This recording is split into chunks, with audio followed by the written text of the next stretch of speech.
किसान साथियों नमस्कार, मैं पुनीत सिसोदिया। किसान भाइयों, हम मार्केट से कोई प्रोडक्ट लाए, चाहे वो फंजीसाइड हो सकता है, इंसेक्टिसाइड हो सकता है, कोई माइक्रो न्यूट्रेंट्स हो सकता है, कोई टॉनिक हो सकता है, वो हम ला करके हमने स्प्रे किया और हमें देखने को मिलता है कि उसके रिजल्ट नहीं आ रहे हैं। और वो प्रोडक्ट भी अच्छी कंपनी का है, जेन्युइन प्रोडक्ट हम लाए, हमारे पास बिल भी है, तो जेन्युइन प्रोडक्ट है, उसके बाद भी रिजल्ट नहीं मिल रहे हैं। तो उसके पीछे के क्या क्या कारण होते हैं, कौन कौन सी गलतियां हम स्प्रे में करते हैं, मिक्सिंग में करते हैं, या प्रोडक्ट को चूज करने में, हम प्रोडक्ट का चुनाव करने में हम कौन कौन सी गलतियां करते हैं जिसकी वजह से रिजल्ट अच्छे नहीं मिलते हैं। अच्छा प्रोडक्ट, जेन्युइन प्रोडक्ट और राइट प्रोडक्ट होने के बावजूद भी, वही आज की इस वीडियो में समझेंगे। देखिए, समटाइम्स ऐसा भी होता है कि डुप्लीकेट प्रोडक्ट भी मार्केट में बेचे जाते हैं, तो डुप्लीकेट जो प्रोडक्ट है उसके तो रिजल्ट हमें अच्छे मिलने वाले ही नहीं है। लेकिन ऐसा भी होता है कि मान लीजिए मैंने कोई प्रोडक्ट यूज किया और हमने उसके अच्छे रिजल्ट लिए और उसके बाद मैंने आपको बताया, उसमें से अधिकतर किसानों ने यूज किए, लेकिन कुछ किसान कहते हैं कि इस प्रोडक्ट के जो रिजल्ट है वो अच्छे नहीं है। तो उसके पीछे के क्या क्या कारण हैं, ऐसा क्यों होता है, तो वो आज की इस वीडियो में समझेंगे। वीडियो काफ़ी इन्फॉर्मेटिव होगा। वीडियो अच्छा लगे लाइक कीजिएगा, ज़्यादा से ज़्यादा फार्मर के साथ इसे शेयर भी कीजिएगा ताकि उन तक भी ये जानकारी पहुंच सके। तो चलिए जानते हैं। देखिए, यहाँ पे हम पॉइंट नंबर 1 की बात करें तो वो है कि choose the product according your crop demand. तो आपको जो भी प्रोडक्ट आप चुनाव कर रहे हैं वो अपनी फसल की डिमांड के अनुसार करें। फसल की डिमांड के अनुसार कैसे? देखिए, मार्केट में प्रोडक्ट दो तरीके के मिलते हैं, एक सिस्टेमिक होते हैं, कॉन्टैक्ट होते हैं। तो कॉन्टैक्ट जो होते हैं उनका जो हमें चुनाव करना है उस समय करना है जब हमारी फसलों में रोग नहीं है, हम प्रिवेंटिव के लिए जा रहे हैं। देखिए, बहुत सारे प्रोडक्ट होते हैं जो, मान लीजिए मैं कहता हूं कि एंट्राकॉल फंजीसाइड है, जो एक कॉन्टैक्ट फंजीसाइड है, वो डाउनी मिल्ड्यू पे अच्छा काम करता है, वो लेट ब्लाइट पे अच्छा काम करता है, वो लेट अर्ली ब्लाइट पे अच्छा काम करता है। लेकिन कब?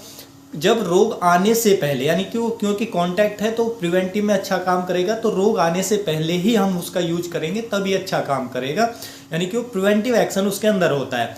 मान लीजिए आपकी फसल पे रोग आ चुका है, सिम्टम्स शो हो रहे हैं, उसके बाद आप एंट्राकॉल का यूज कर रहे हैं, फिर आप कहेंगे इसके रिजल्ट नहीं मिल रहे हैं, तो रिजल्ट नहीं मिलेंगे क्योंकि फंगस जो है वो अंदर प्लांट के जा चुकी है, उसने अंदर जा करके सेल्स पे अटैक कर चुकी है, और जो हमारा कवच फंजीसाइड हुआ, एंट्राकॉल फंजीसाइड हुआ, वो हमारी सेल के अंदर नहीं पहुंच पाएगा क्योंकि वो सिस्टेमिक नहीं है, वो केवल प्रोटेक्ट कर सकता है, आने से पहले रोक सकता है। तो इसलिए यदि आप एंट्राकॉल लिया है और उस इस सिचुएशन में आप उसका स्प्रे किए जा रहे हैं तो आपको रिजल्ट नहीं मिलेंगे। तो आपको देखना है कि रोग कैसा है, रोग की कंडीशन क्या है, क्या रोग का अटैक हो चुका है, जो फंगस है हमारे प्लांट के अंदर एंटर कर चुके हैं, तो उसमें क्यूरेटिव फंजीसाइड ले, यानी कि जो सिस्टेमिकली काम करे, प्लांट के सिस्टम में जा करके वर्क करे।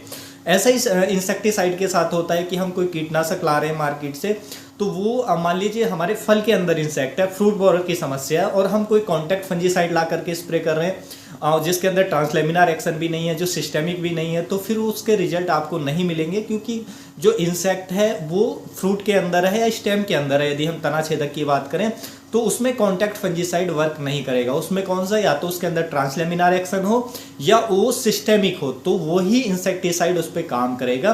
तो इसलिए अपनी फसल के डिजीज के अकॉर्डिंग, अपनी फसल की डिमांड के अकॉर्डिंग जो है आपको प्रोडक्ट का चुनाव करना है। यानी कि आप प्रिवेंटिव में दे रहे हैं, डिजीज नहीं आया तो प्रिवेंटिव लें जो कॉन्टैक्ट एक्शन से काम करते हैं, और यदि रोग आ चुका है तो फिर सिस्टेमिकली काम करने वाले प्रोडक्ट का चुनाव करें, तभी आपको उसके अच्छे रिजल्ट देखने को मिलेंगे।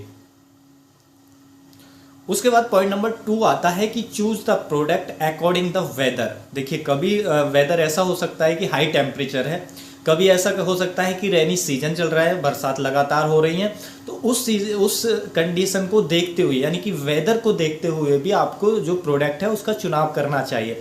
बहुत सारे इंसेक्टिसाइड ऐसे हैं कि जो हाई टेम्परेचर में अच्छा रिजल्ट नहीं दिखाते। अगर हाई टेम्परेचर में आप उनको यूज करेंगे तो उनके रिजल्ट नहीं आएंगे। तो आपको ये भी देखना है कि हम किस वेदर में यूज कर रहे हैं। टेम्परेचर हाई है इस समय, तो इस पर कौन सा इंसेक्टिसाइड अच्छा काम करेगा, क्या ये हाई टेम्परेचर में इंसेक्टिसाइड अच्छा काम करता है या नहीं करता है, तो उसके अकॉर्डिंग भी जो प्रोडक्ट का आपको चुनाव करना है। उसी तरीके से फंजीसाइड आप ले रहे हैं, मान लीजिए आप फंजीसाइड ले रहे हैं और प्रिवेंटिव के लिए ही आप ले रहे हैं कोई फंजीसाइड, प्रिवेंटिव के लिए, यानी कि हमारी फसलों पे रोग ना आए, लेकिन उस समय रेनी सीजन चल रहा है, कभी भी बरसात हो रही है लगातार, उस समय आप कोई कॉन्टैक्ट फंजीसाइड यूज करते हैं तो जैसे ही बारिश आएगी तो वो धुल जाएगा।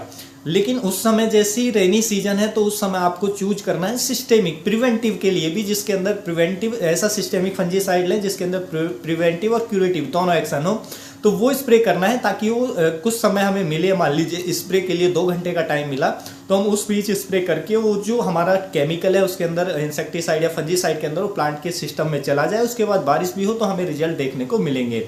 तो वेदर के अकॉर्डिंग भी जो हमें प्रोडक्ट है उसका चुनाव करना चाहिए। उसके बाद आता है नंबर 3, पॉइंट नंबर 3 है हमारा कि जो मिक्सिंग है वो उस पर भी हमें ध्यान देना पड़ेगा।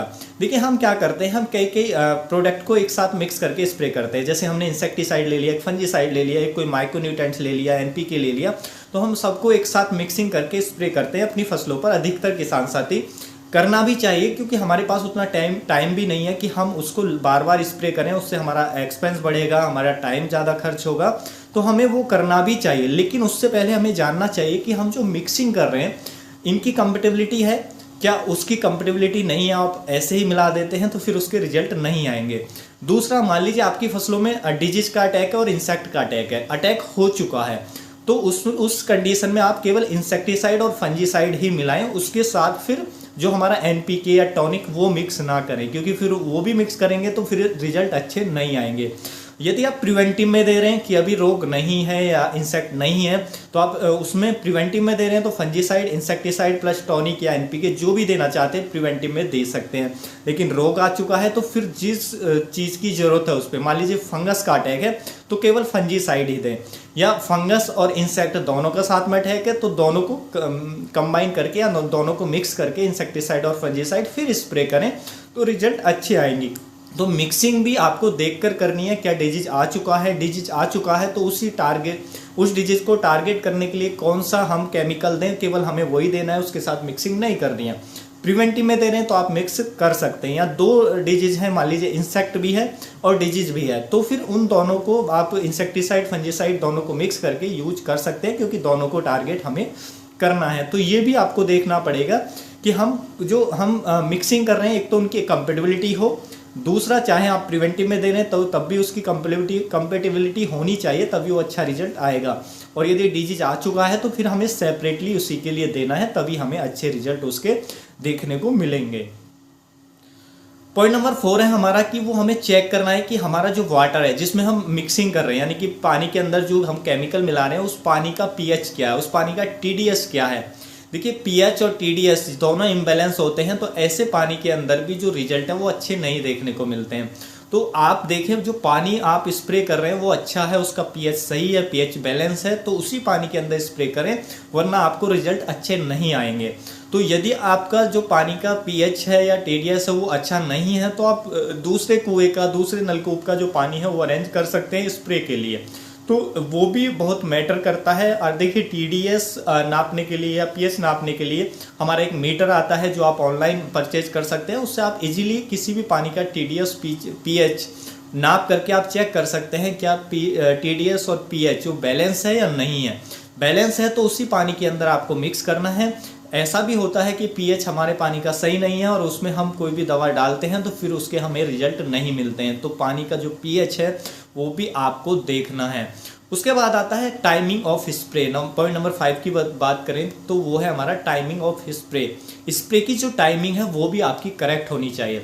बहुत सारे किसान भाई स्प्रे करते हैं, रात को स्प्रे करने लग जाते हैं कि सूरज छिप चुका है, अंधेरा हो रहा है, तब भी स्प्रे वो करे जा रहे हैं अपने खेतों के अंदर, तो वो तरीका बिल्कुल गलत है। देखिए स्प्रे हमें सूरज छिपने से कम 1.5 घंटे पहले, 1 से 1.5 घंटे पहले फिनिश कर देना है, ख़त्म कर देना है। क्योंकि जैसे जैसे सूरज छिप जाता है तो सूरज छिपने के बाद देखिए जब हम पत्तियों पे स्प्रे करते हैं तो पत्तियों में स्टोमेटा होते हैं, छोटे छोटे छिद्र होते हैं, उसके माध्यम से ही जो पौधा है केमिकल को अंदर लेता है। लेकिन जैसे जैसे सूरज छिपता जाता है तो वो स्टोमेटा बंद हो जाते हैं।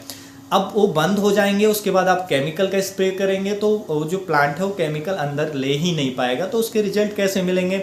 उसके बाद नाइट में ओस पड़ जाएगी, ड्यू पड़ जाएगी, तो वो केमिकल वैसे भी धुल जाएगा, तो इसलिए फिर उसके रिजल्ट नहीं मिलेंगे। तो इसलिए आपको जो स्प्रे का टाइमिंग है वो भी आपका करेक्ट होना चाहिए।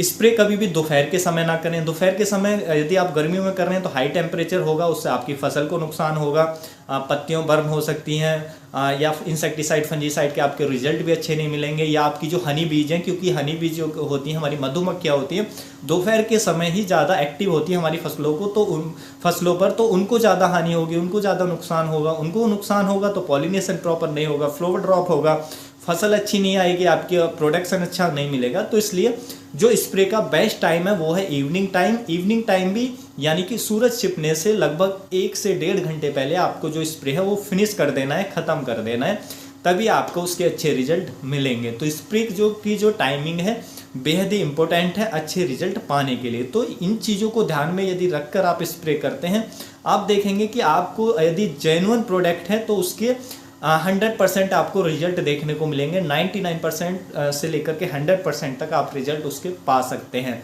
तो उम्मीद है किसान भाइयों आज की जो जानकारी है आपको अच्छी लगी होगी। जानकारी अच्छी लगी तो वीडियो को लाइक कीजिएगा, ज़्यादा से ज़्यादा फार्मर के साथ इसे शेयर कीजिएगा ताकि उन तक भी ये जानकारी पहुंच सके। मिलूंगा मैं आपको एक और नई वीडियो में नई जानकारी के साथ, तब तक के लिए आप अपना ख्याल रखिएगा। धन्यवाद।